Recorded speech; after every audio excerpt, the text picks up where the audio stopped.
Welcome to the Babbling Pastor Podcast, the international podcast. You heard that right. The best international, okayest podcast you have ever listened to. I hope you're ready to have your mind blown. I'm Michael, and this is Rob. Nice. I love it. I love it. I love it. I love it. Oh, man, I'm wore out, though, from that intro. I think I've maybe overworked myself a bit. Okay. Yeah. Well, you know, when you make all your money just doing this, just podcasting. I mean, we're both. I mean, man, I don't technically have to work anymore. So rich. I just do it. Straight rich. I just do it to do it. Yeah. Because I love working. So millions. Yeah. Like all these books behind me, I don't even look at them. They're really just decorations because at this point, who cares? Yeah. I mean, I think you cleared what, 30 mil last year off this podcast? Something like that. Sure. Just gonna say for legal IRS reasons, I'll just say sure.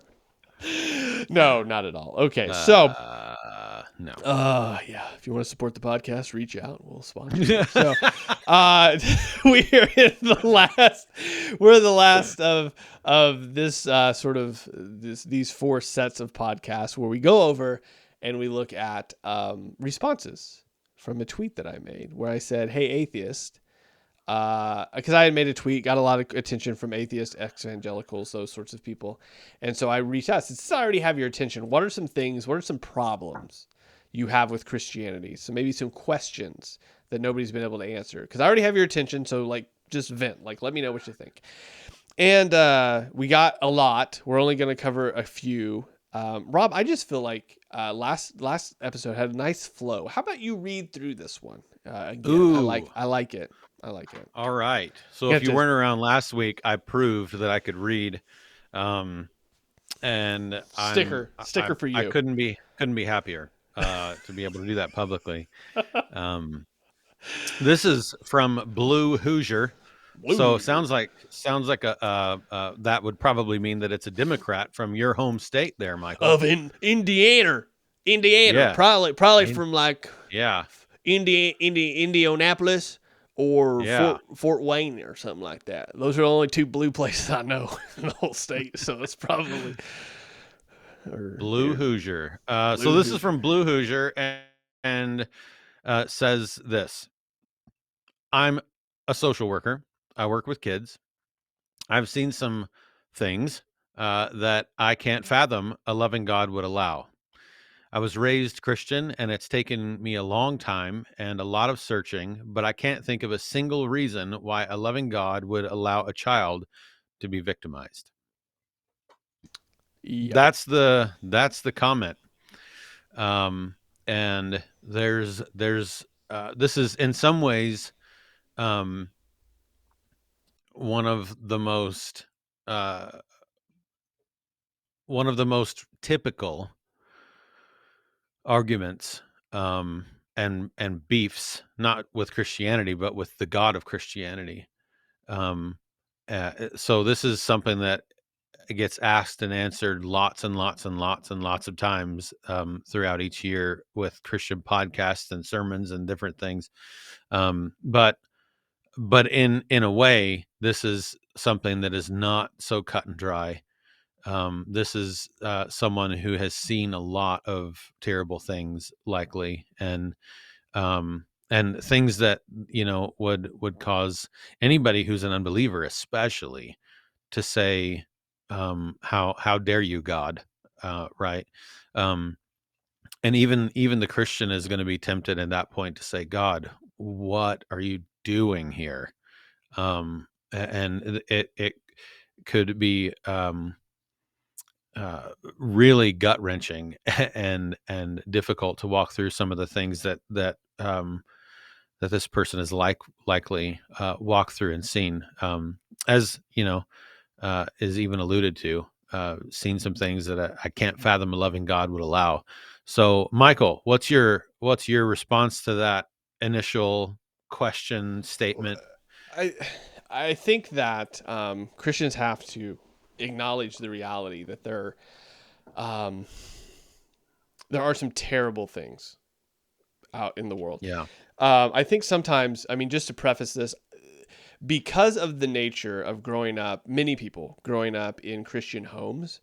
Now, again, I know this is not the blanket statement for all people, but majority of people that grow up in Christian homes are fairly shielded from much of the evils of the world, right? Sure. I mean, there are things that my kids only know about because of friends that they have and things that their friends have been through.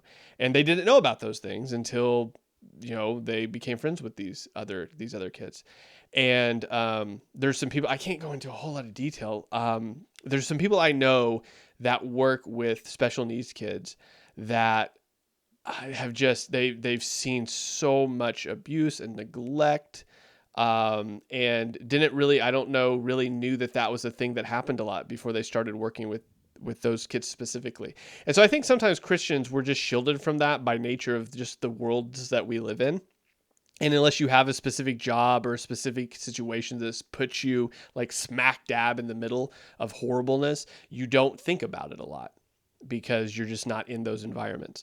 The reality is, though, those things exist. I mean, you talk to any social worker and they're going to tell you the world's a messed up place. I mean, there are people that do things to other people, but even kids that would blow your mind, like that are just pure evil. And I think we just have to acknowledge that and admit that and just face that is a thing. And in so doing, I think that we really come to the point where you realize, like, this is why the gospel is so needed. This is what dark sin looks. So when we talk about sin, right? I think sometimes when we talked a couple episodes ago against like selling you the new diet, like when we're talking about sin, we're not talking about like, oh, your life's just not going how it should. Here are 4 steps to make it better. When we're talking about sin, we're talking about what compels someone to victimize a kid like that. That's what we're talking about. I mean, that's the depth and depravity of what sin does. That is what a mind that has nothing to do with Christ, that's what happens in those situations. Not in every situation, but that's why that happens. Because evil exists. And so when we're talking about the evil of the world and what the gospel does to change hearts and minds, that's really the power and the good news of the gospel is that it takes those terrible situations and makes them right, brings ashes or I forget the verse, but something from ashes. It makes beauty from ashes. And when you understand the power of the gospel, as dark as that is, there is beauty that can come from it. Now, but then comes the real question, right? That's the real heart of what this person is asking. Why did God even allow that to begin with then? Because sometimes, to be fair, beauty doesn't come from ashes. To be fair, sometimes that is just perpetuated from generation to generation and it just keeps going. And it's just this terrible, just snowball of terribleness, which is why some people, for example, will say, well, abortion's technically the better option because if not, this is what they're being born into. What would you rather happen? And so I think the Christian is, yeah, exactly. But, well, this don't even get people talking about abstinence. So how dare you control your urges? I think what happens is the Christian in 2 ways. One, acknowledges the reality that evil is there. Just blanket flat out, it exists. And there needs to be justice and there needs to be things that take care of that. Again, going back to our first podcast, that your worldview does matter. And then secondly, acknowledging the fact that we're in a fallen world. And this is where, again, this person probably disagrees with me in this, but God gives us free will, right? So you would criticize God if he made you love him because you'd be like, well, I have no choice. But then you criticize him when he gives you free will, which then gives humanity the ability to do what they want. But then you put the sin factor in there. You put the fall from Genesis 3 in there, paired with this free will, and terrible things happen. And God, in being who he is, says, okay, this is, again, going back, I'll use this example and then I'll shut up. Going back to Israel, we demand a king. Like, that's not going to go how you think it's going to go. Well, we want one. Okay. So you say, well, I want this thing. And God goes, I'm going to let this happen. I've already told you that this isn't going to go well. I've already told, like, there's implications for this, but this is what you want. So I'm going to let you see how this plays out. So all of that to say this, there's evil in the world. God isn't like, isn't the perpetuator or creator of it, but he has allowed humanity to have free will. He's a God that says, I could take you out now, but I am going to allow this to play out to show you your need for me.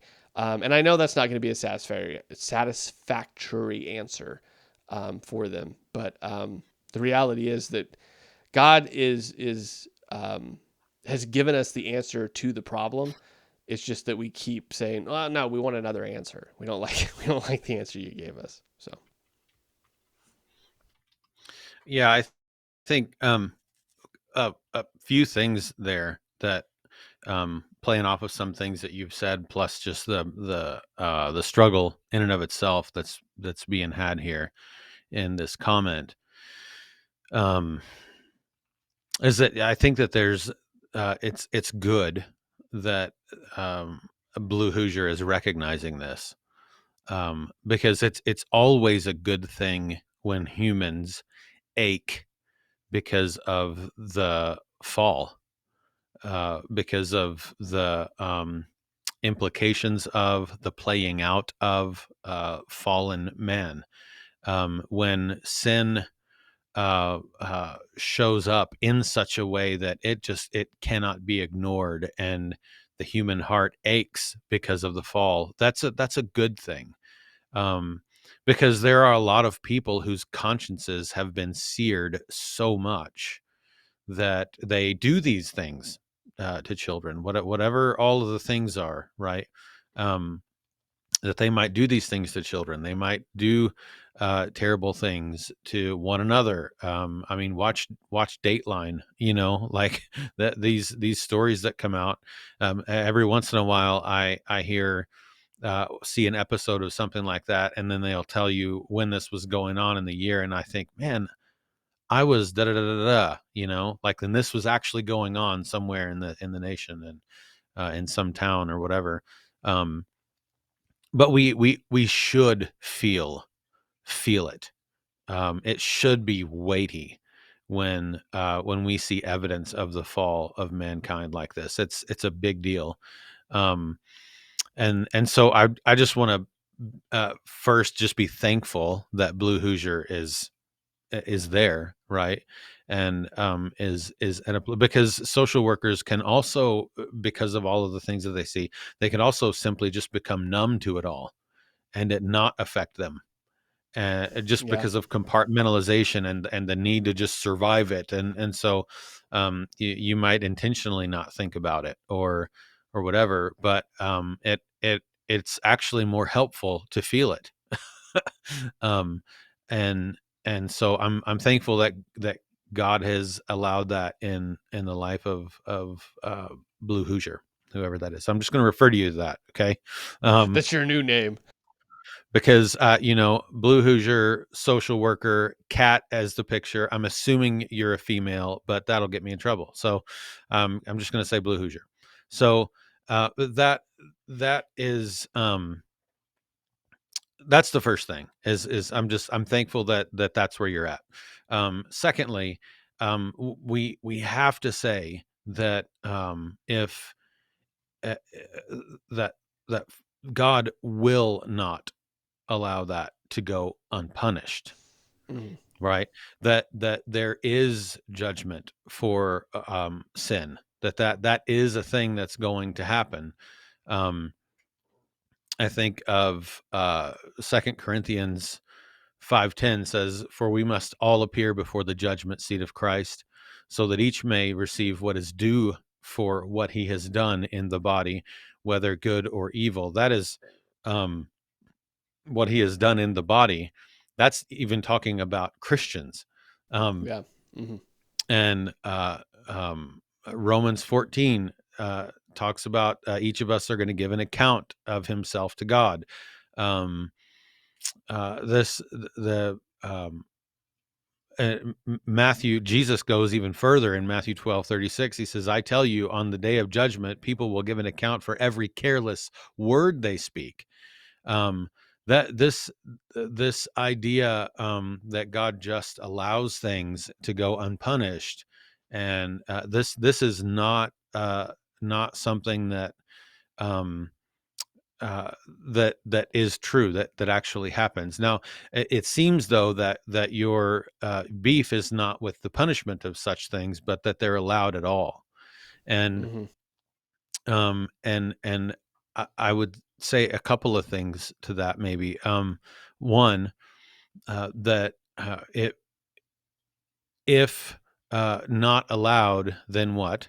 Right. So if it's not allowed for those folks to just play out their belief system, which is essentially all that is, no matter how deep and dark, it's just a world. It's godlessness. It's a world without the God that they hate, and so they practice godlessness, and that's that playing out. And so what would we have God do to prevent that?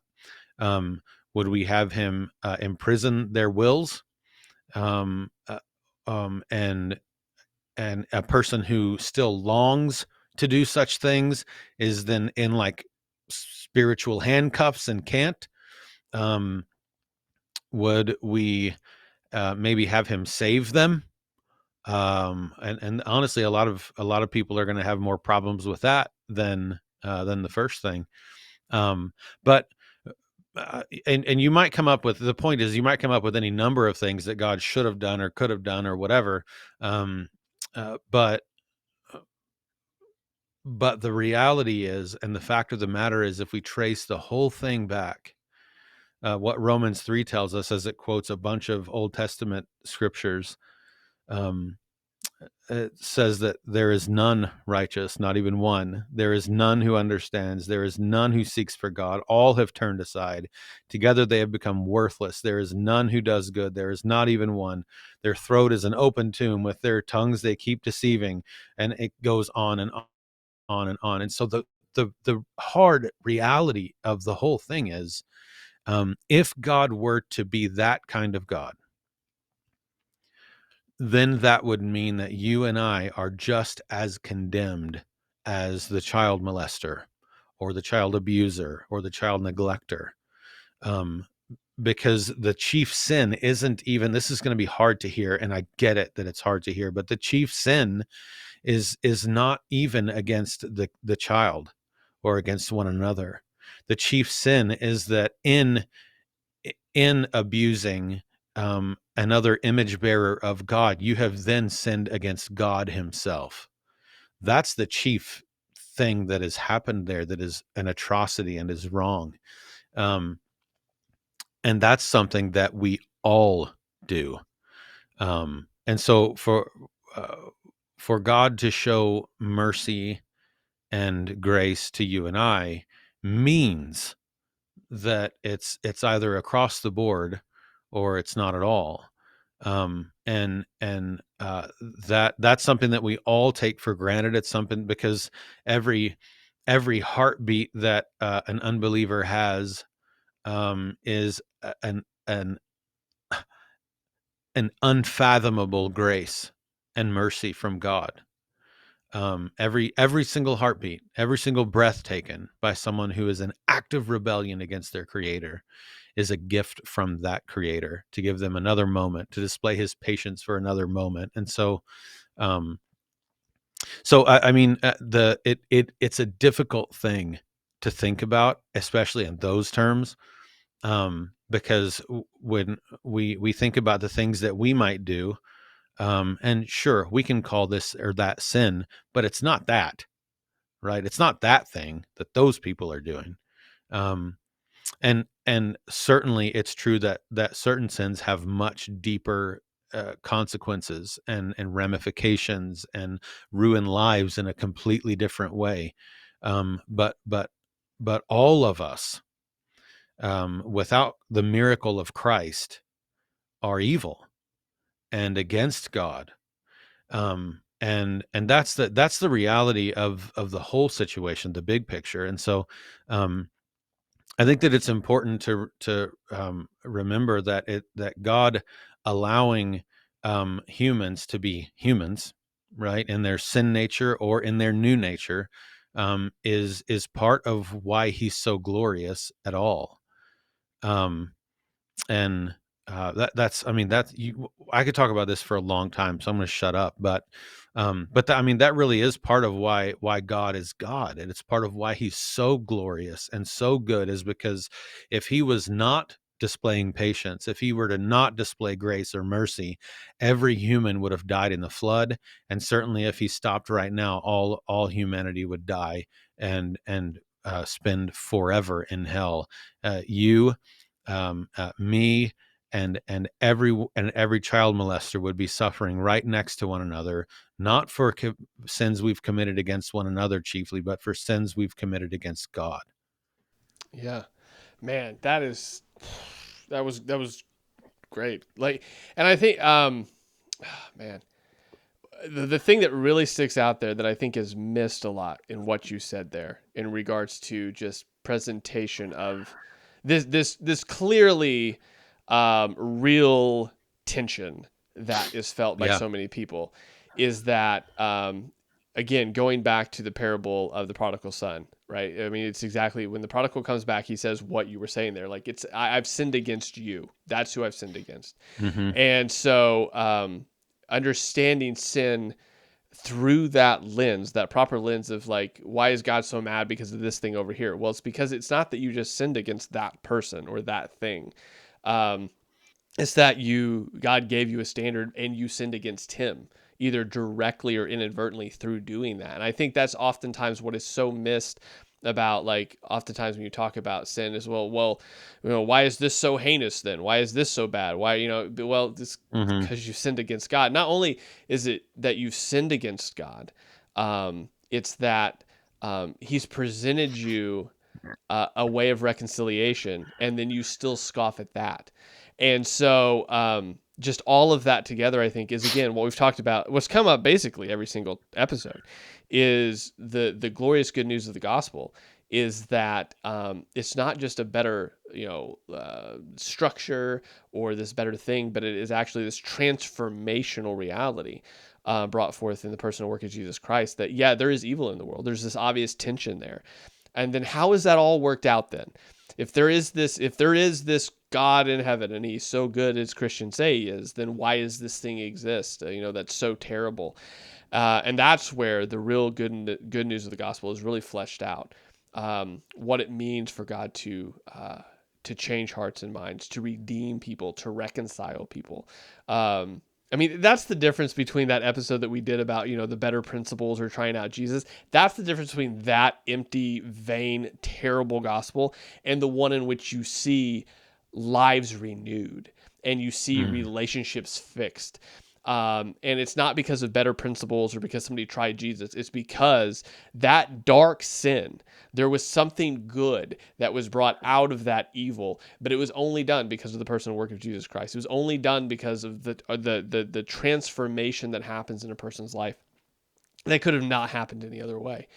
And so anyway, I don't really have, honestly, what you said there was great. I should probably stop rambling because it's probably taken away from it. But I think that there is key for people to understand and listen to understand, like, all right, well, how does this whole sin thing work out? And really you bringing it, what you brought it back to, which is like, it's really easy to see all that evil and discount my own. In reality, when I understand that I'm being shown as much grace as that person is, that brings it into perspective, I think, a whole lot better, so that we can understand, not that it solves all the problems or answers all the questions, but it brings it into a way in which we can understand how God demonstrates his love and how he's working in a world in which he's presented rather free will to his people. So yeah, that's all I got. Do you have anything to sort of end there? Well, I think what what I talked about briefly in that that evil is going to be punished. I think that that's an important thing to think about when we're met with atrocities like this. I mean, I think of the school shooting that just recently happened, or I mean, any of them that have happened in recent years. And I mean, and you think of every one of those episodes of TV shows that I alluded to or whatever, and some of those things are just horrific. Like, how could a human do these things? The stories that any social worker could probably tell. And frankly, I mean, I've even seen things as a pastor that are that are difficult to swallow. And I think being in war is also, there's something to be talked about there. And so this evil thing is something that is all around us. It's everywhere, because the world is fallen. And I think I just want to read really briefly from Romans chapter 12. And when this is to be the Christian reaction to those kinds of things. He says in verse 14, bless those who persecute you, bless and do not curse, by being of the same mind toward one another, not being haughty in mind, but associating with the humble. Do not be wise in your own mind, never paying back evil to anyone, respecting what is good in the sight of all men, if possible, so far as it depends on you, being at peace with all men, never taking your own revenge, beloved. Instead, leave room for the wrath of God, for it is written, vengeance is mine, I will repay, says the Lord. And he continues to go on there, and ends the chapter with, do not be overcome by evil, but overcome evil with good. And that verse 19, never taking your own revenge, beloved, instead leave room for the wrath of God, for it is written, vengeance is mine, I will repay. That is an actual promise from God. That from the God of heaven, all of this evil that you see around you will be paid for. The vengeance is God's, because first and foremost, he is the one who's been sinned against. And even David in Psalm 51, after he is committed adultery with Bathsheba, and then had her tried to cover it up, and deceitful and lies, and then had her husband ultimately murdered at the front lines of the battle. After he'd committed all those atrocities, what does David say in Psalm 51? Against you and you only have I sinned, when he's talking to God. But that's actually not true, is it? I mean, he sinned against Bathsheba. He's sinned against Uriah, her husband. He's sinned against the nation that he's to be leading. He's sinned against a lot of people. But ultimately, what David understands is that God is the one whom I have offended by offending anyone. And so it is God who ultimately will repay evil with judgment. And that judgment, that payback, will either have been borne by Christ on the cross, or it will have been borne, or it will be borne by the person who is still in sin and rebellion against that Christ, when their life is over, or when he comes again. So that's something that God wouldn't be God if he intervened and didn't allow things to happen. But uh, um, but he, I think what we have to understand, based on the Romans 3 thing, is that same God, if he just had his hands completely off of everything, and didn't providentially intervene in this world, then it would be much worse than even the things that you witness as a social worker, or any other. It would be the worst of the worst of the worst of all of those kinds of things, all the time, because that's what's in the heart of man. And that's part of the fall. And so, but vengeance is his, and those things are going to be repaid by Christ on the cross, or by the people who neglect Christ and his cross. Well, I have absolutely nothing to add to that, guys. Hopefully you found that helpful. I know that it is. You just listen to that over and over again, and you will find some wisdom there for sure. Guys, we'll talk. See you next time. Bye-bye. Bye.